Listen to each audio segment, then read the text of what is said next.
Hello guys, welcome to my channel engineering technology. आज का हमारा टॉपिक है स्पर गियर टर्मिनोलॉजी। तो आइए चलते हैं हम अपने टॉपिक की तरफ। स्पर गियर की आप देख सकते हैं टर्मिनोलॉजी। इसमें डिफरेंट टर्मिनोलॉजीज हैं: addendum, dedendum, working depth, circular pitch, diametral pitch, pitch circle, clearance circle, flank, module, pitch diameter, top land, to thickness, circular pitch, outside diameter, base circle, face। अब हम इनको आइडेंटिफाई करते हैं।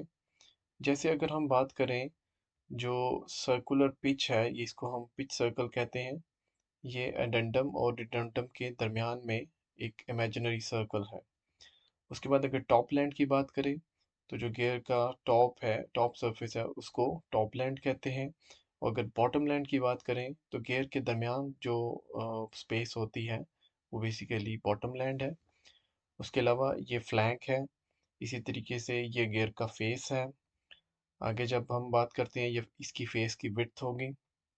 अगर हम addendum की बात करें, तो एडेंडम बेसिकली जो पिच सर्कल है और जो गियर का टॉप है उस तक का डिस्टेंस है, उसको एडेंडम कहते हैं। इसी तरीके से जो डिडेंडम है, वो जो पिच सर्कल है वहाँ से लेके जो गियर का बॉटम है वहाँ तक का जो डिस्टेंस है, उसको डिडेंडम कहते हैं। इसी तरीके से वर्किंग डेप्थ आपकी जो गियर का टॉप है वहाँ से लेके जो इसका क्लियरेंस सर्कल है वहाँ तक है। इसी तरीके से जब हम होल डेप्थ की बात करते हैं, तो होल डेप्थ जो है वो गियर के टॉप से लेके जो नीचे हमारा क्लियरेंस है वहाँ तक का जो डिस्टेंस है वो होल डेप्थ है।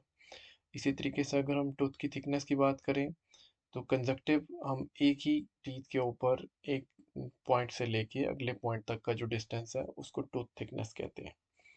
इसी तरीके से जो विड्थ ऑफ स्पेस है, जो जहाँ पे दो गरारियाँ आपस में मिलती हैं, गियर्स मिलते हैं, वो विड्थ ऑफ स्पेस है।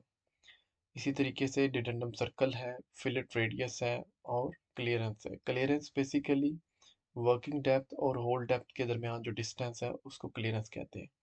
अब हम इनकी टर्मिनोलॉजी की प्रॉपर डेफिनेशन की तरफ चलते हैं। Addendum: the radial distance from the pitch circle to the top of the tooth. Radial distance है एडेंडम, जैसा कि आप देख सकते हैं सर्कुलर पिच की तरफ से टॉप तक। इसी तरीके से डिडेंडम जो है वो पिच सर्कल से लेके बॉटम तक का जो डिस्टेंस है। होल डेप्थ की अगर बात करें, the whole depth of tooth space equal to sum of addendum and dedendum. अगर हम होल डेप्थ को अलग से भी कैलकुलेट करना चाहें, तो एडेंडम और डिडेंडम दोनों को सम अप करेंगे तो होल डेप्थ आ जाएगी। इसी तरीके से working depth: the depth of the tooth in actual contact with the meeting gear. जब दो गियर आपस में मिलकर चलते हैं, तो जो एक्चुअली उनका पॉइंट ऑफ कॉन्टैक्ट होता है, ये उसकी डेप्थ होती है। Clearance: between the top of the teeth of one gear and the bottom of meeting space of the other gear। दोनों के दरमियान जो डिस्टेंस है वो क्लियरेंस है। आप इसको देख भी सकते हैं। क्लियरेंस बेसिकली हमारी वर्किंग डेप्थ और होल डेप्थ के दरमियान भी डिस्टेंस है। Fillet radius: the radius of the rounded corner of the base of the tooth. Circular pitch: the distance from one point on a gear to the corresponding point on the next tooth. एक tooth से लेके दूसरे tooth तक जो circular pitch है, basically एक ही point से उसी पॉइंट का अगले टूथ के दरमियान जो डिस्टेंस है।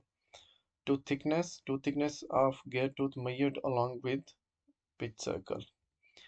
Width of space: the width of the space between two adjacent teeth. दो टीथ के दरमियान जो डिस्टेंस है, स्पेस है।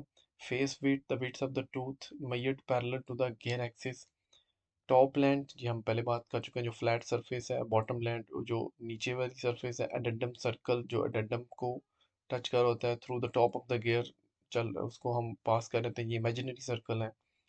डिडेंडम सर्कल ये भी इमेजिनरी सर्कल है, ये गियर के बॉटम से गुजर रहा होता है। पिच सर्कल ये इमेजिनरी सर्कल है that rolls without slipping with the pitch circle of another gear. इसी के साथ हमारी आज की गियर टर्मिनोलॉजी एंड हो रही है। नेक्स्ट वीडियो में गियर कैलकुलेशन के साथ दोबारा आएंगे। तब तक के लिए गुड बाय।